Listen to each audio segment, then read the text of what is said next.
Hey man, how's it going? Doing a little thing on Zach Walker and the impact he's been able to make doing the special teams kinds of stuff. What how has Zach helped y'all in subbing in on those out of bounds plays and especially doing defense on those plays?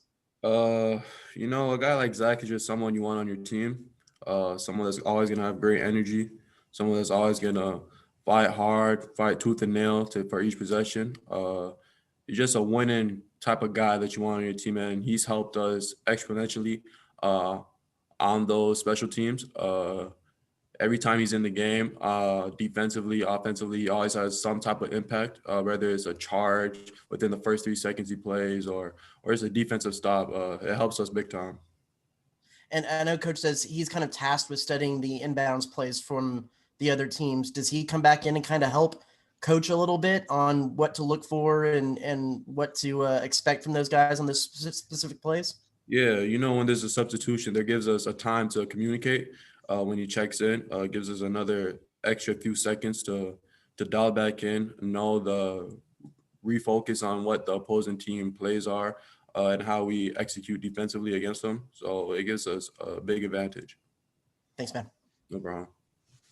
All right, next we'll go to Olin Buchanan from Texas, and then we'll go to Daryl. Yeah, Eman. Last year you were a big part of that surge that allowed y'all to bounce back from that slow start and finish so strong. So, from your opinion, since you've lived through that and experienced it, what do y'all have to do? What's it going to take for y'all to have some kind of a similar surge than what you had last year? I think collectively as a group, we all just have to dial in and focus on what's next. Whether it be the next possession, whether it be the current possession, or just anything at hand. We always have to think about what's next and what we can do individually that could help the team collectively. Um, I think as the season progresses, we're starting to figure out what each individual could do to contribute to winning each possession, not even the game, just each possession at a time. And I think we're slowly starting to progress forward as a team. All right. Thank you very much. Thank you. All right, next we'll go to Dale Bruffett from KBTX, and then go to Chip Howard. Hey, Emmanuel, can you talk a little bit about was it a plus or was it a negative that you didn't get to play on Wednesday after the way the weekend went for you? I think with all this craziness happening with this pandemic, I think any chance we get to play basketball is a plus. Not going to Vanderbilt and playing them, yeah, that kind of hurts, but that gives us another chance to get better at practice. I think we're all extremely blessed to even have a chance to play during this pandemic. I think that we shouldn't take this game for granted, as you can see, because at any moment a game could get canceled. So I'm just extremely honored to even have the chance to play right now and compete against the top guys in this country. Thanks. Could I follow up with obviously Ole Miss shot very well against Mississippi State. I think it was Tuesday night. So what do you guys have to do to maybe counter their ability to shoot the ball well? In conference, our contested 3-point percentage hasn't been the best as it should be compared to last year.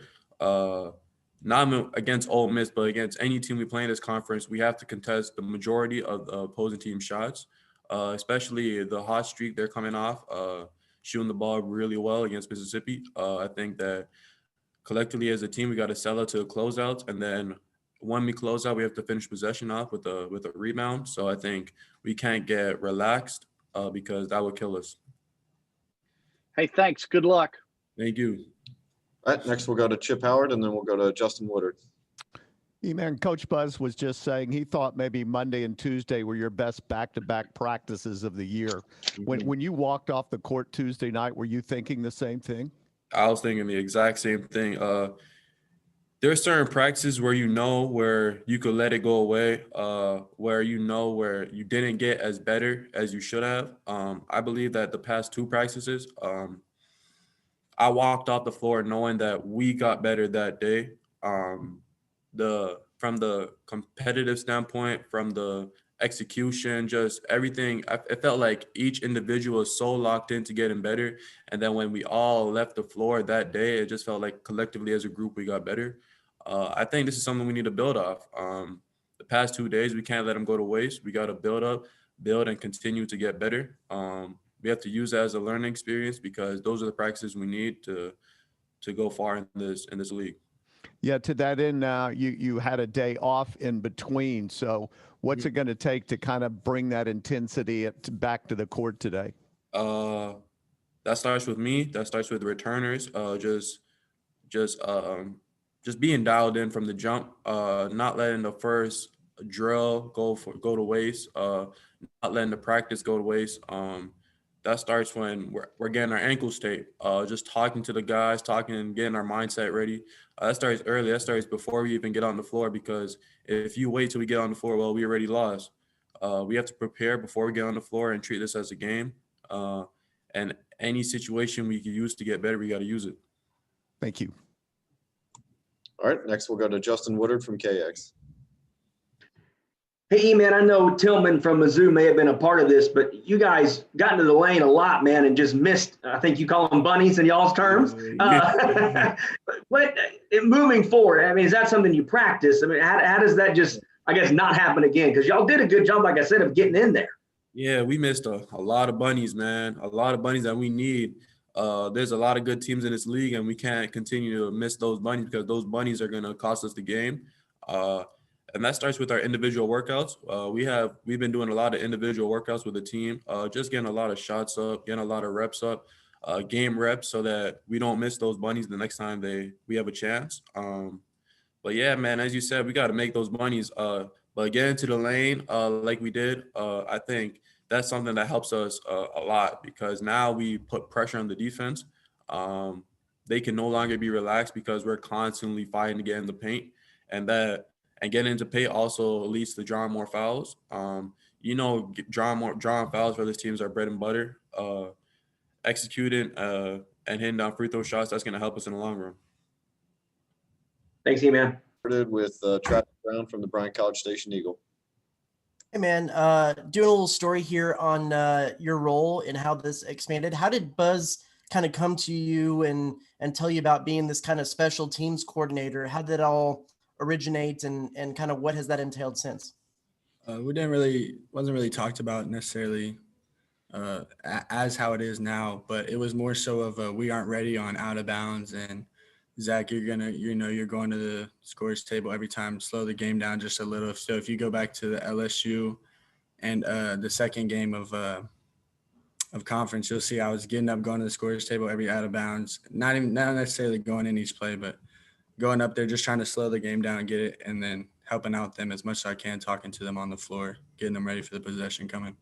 Yeah. So you said it started before the LSU game or before the Auburn game? Auburn game would have been. Auburn game. Okay, cool. And I know he said since then, are you kind of tasked with studying film on the other team's out of bounds plays and kind of being a little bit of the coach or the quarterback in those situations?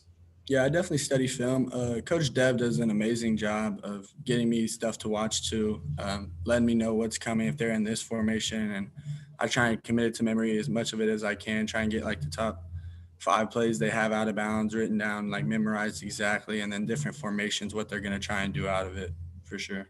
And I know historically in your career at times you've been kind of towards the end of the bench kind of guy. What does it mean to you to have this job, this specific role with the team and know that this is kind of your place right now? Oh, it's awesome. Just knowing, this is what we're preparing for. Just any way you can help the team in any way is amazing. Each person here has their own role. And as you can see, we play 12 players a game, so everyone definitely has their own role and you have to excel in your role. So this is mine, just trying to do it the best ability just to help our team win each game. Have you had a favorite moment so far in the couple games that you've had in that role where you've made a stop, taken a charge, and something like that sticks out to you that's like, okay, this was really me owning this job? As far as that, I would say maybe that Auburn possession down on this end. I got mismatched with the big. That was pretty cool, just seeing they're trying 4 on round 1, just trying to get it in, just fighting with that, and then taking a charge. That was pretty cool, I'd say. Awesome. Thanks, man. All right, next we'll go to Daryl Bruffett from KBTX.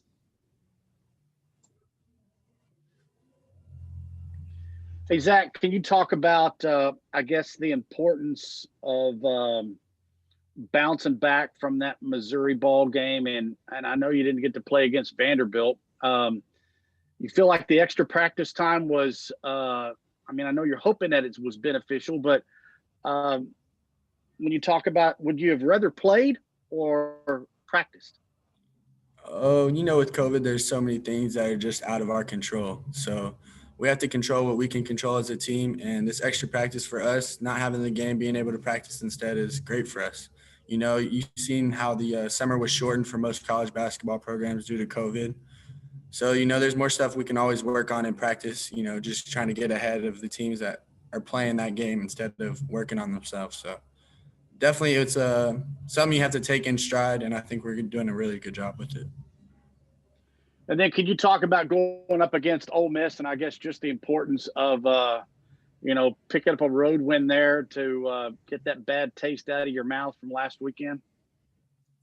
Yeah, definitely. Ole Miss was really good against Mississippi State. I'm sure y'all saw that. So it looks like they're coming in and have a big play on our hands. But I think we had our last two practices we've had were really good, I'd say. So I think we're moving in towards the right direction as a team. I think we're gaining some traction as a team, and we're looking really good. So it'd be really good. Road wins are always you know, something that is really big for a program. It's kind of like a plus when you can run on the road. So definitely something to try and take into. All right, Zach, that's all we got for you. Appreciate the time. Thank you. That's it.